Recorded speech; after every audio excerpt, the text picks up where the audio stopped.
Toshiba are releasing their new 10-inch Android tablet in a couple of weeks, and we have one here to show you in detail.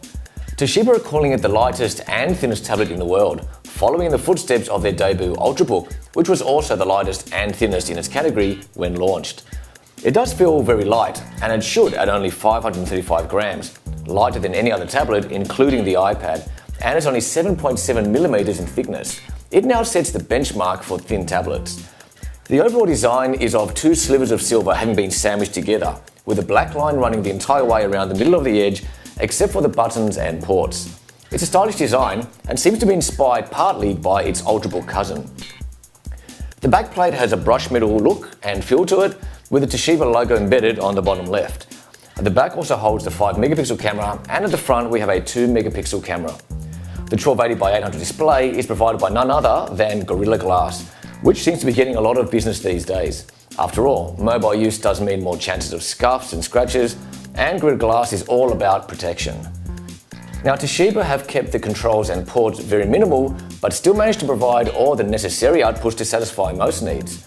The bottom connection is for power and connection to a PC via USB. The left-hand side contains the connections for a headphone jack, micro USB, micro HDMI, and micro SD.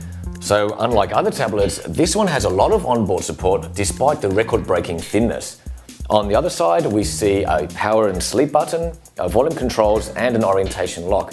Interestingly, this Toshiba uses a Texas Instruments dual-core processor, which is comparable to the Tegra 2 or A5 processor, used in iPads and other Android tablets.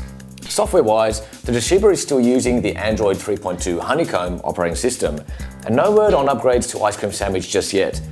Toshiba also throw in a few nifty apps to kick you off in productivity, including Think3 Office, Splashtop for remote desktop access, a file manager, Evernote for spontaneous info gathering, and McAfee Security. It's a strong out-of-box offer from an app point of view and is more focused on tools and productivity than entertainment. So, that's the brief look at the new Toshiba AT200 tablet. If you have any questions or want us to show you something in particular, just comment below. Also, if you want more information, click on the link found in the description area directly below this video. Until next time.